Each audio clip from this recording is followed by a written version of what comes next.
fait différentes formations et entre autres, alors, dans les formations que j'ai fait en lien avec la respiration, voilà, une formation de sophrologue, des choses comme ça. Mais ça m'a surtout en fait amené à prendre conscience de l'importance de la respiration et pas seulement sur une dimension technique ou physiologique, quoi. Justement pour l'utiliser comme un support au niveau des habiletés mentales, comme par exemple l'attention, la concentration. Donc voilà, aujourd'hui donc, je suis enseignant à l'université de Clermont-Ferrand, donc l'essentiel de ma mission c'est de coordonner un diplôme universitaire donc, en préparation mentale, à l'attention des cadres sportifs, des athlètes de haut niveau, des entraîneurs. Et puis une autre partie de mon activité professionnelle, donc, c'est de faire de la formation, et notamment où j'utilise beaucoup les techniques de la respiration, mais aussi les techniques qui vont autour de la respiration, puisque mes domaines d'intervention en formation, c'est plutôt, on va dire, les relations humaines, et notamment tout ce qui peut toucher à la gestion de conflits, ou tout ce qui peut toucher, voilà, la relation en général, quoi, on va dire. Et donc, du coup, pour moi, ça a pris une part centrale là-dedans. Avant de m'engager avec des sportifs, dans le cadre qu'on pose ensemble, donc il y a un certain nombre d'éléments, bien sûr, voilà, de déontologie, etc. Mais il y a un élément aujourd'hui qui est. Enfin, s'ils adhèrent pas à ça, on ne peut pas travailler ensemble. En tout cas, ils savent que moi, je ne m'engage pas avec eux. C'est l'entraînement, c'est l'engagement à s'entraîner tous les jours.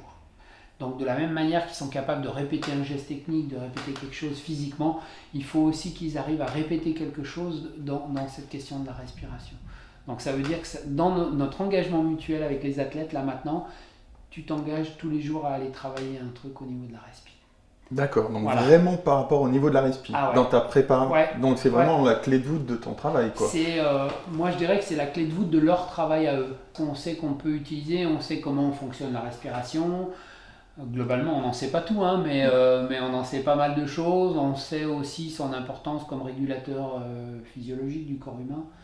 On sait son importance dans le lien avec le système nerveux autonome, avec le sympathique, le parasympathique, et tout ça, ce sont des leviers qui sont quand même extrêmement importants quand on travaille sur des habiletés mentales, où on va bosser comme des choses comme l'éveil neurologique, des choses comme l'attention, la concentration dont je te parlais tout à l'heure. La question au contraire de savoir s'activer, donc tout ça pour les sportifs c'est important, et donc du coup la respiration c'est l'outil, normalement on a toujours ça sur soi, quoi. J'ai tendance à penser que plus au cours de la journée on est conscient qu'on peut respirer comme ça quasi continuellement, et plus du coup on arrive à être assez posé dans notre tête, dans notre environnement, à donner le meilleur de nous-mêmes. En fait, moi j'aime bien relier ça au fait de donner le meilleur de soi-même. Ouais. J'ai l'impression que quand je respire bien, je peux être ce que je suis tel quel, quoi.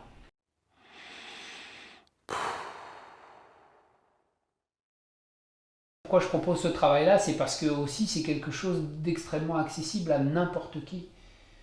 C'est-à-dire que, j'allais dire, pour tout humain qui à un moment donné est dans une situation où, alors, de stress ou de tension, on sait que la première modification physiologique, ça va être la fréquence cardiaque et la fréquence respiratoire. Et donc du coup, à partir de ce moment-là, dès que j'en deviens conscient et dès que je commence à jouer avec ça, et que je me rends compte que j'ai des boutons pour jouer avec ça, il y a quelque chose qui peut changer là. À ce niveau-là, c'est quand même assez profond, parce que je pense que même des gens qui pratiquent assez peu, à partir du moment où ils ont conscience de ça et où ils veulent un tout petit peu s'entraîner, ils vont très vite voir les effets. Ouais. Quelqu'un qui a jamais fait gaffe à sa respiration, en une minute en face de toi, tu le fais respirer d'une certaine manière, les effets, il va tout de suite les ressentir dans son corps. C'est pas observable de l'extérieur, mais lui, il va tout de suite les sentir.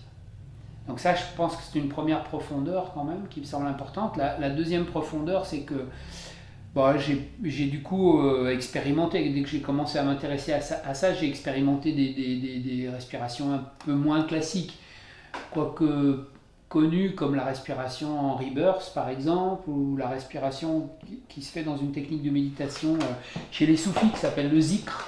C'est une forme de respiration où on va se mettre volontairement en hyperventilation pour modifier le niveau de conscience, et où là, forcément, quand tu modifies ton état de conscience, du coup, il y a aussi une profondeur qui s'installe par rapport à la perception que tu as de toi, des autres, du monde, quoi.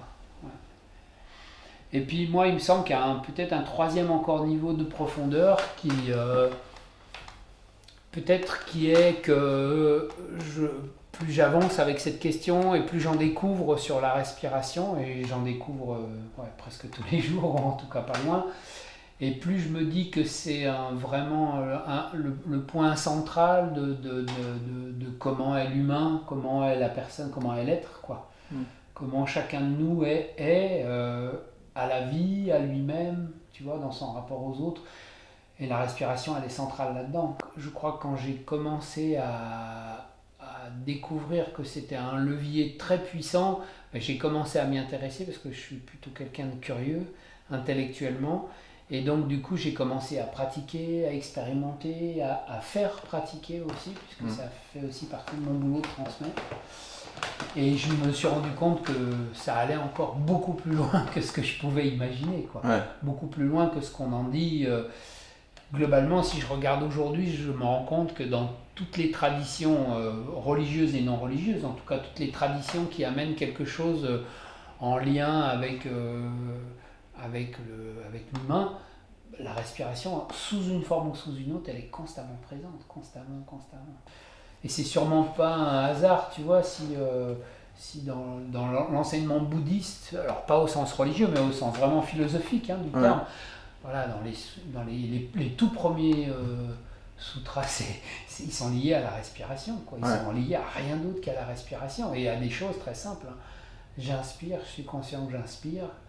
J'expire, je suis conscient que j'expire. Donc ça veut dire que c'est d'une banalité accablante. On se demande ce qu'il a foutu le Bouddha là. Gautama, il a déconné, mais n'empêche que quand tu reprends ça puis qu'après tu le réexpérimentes sous des angles différents, non, il n'a pas déconné. Au contraire, il avait perçu bien évidemment que là il y avait un truc qui était d'une profondeur absolue.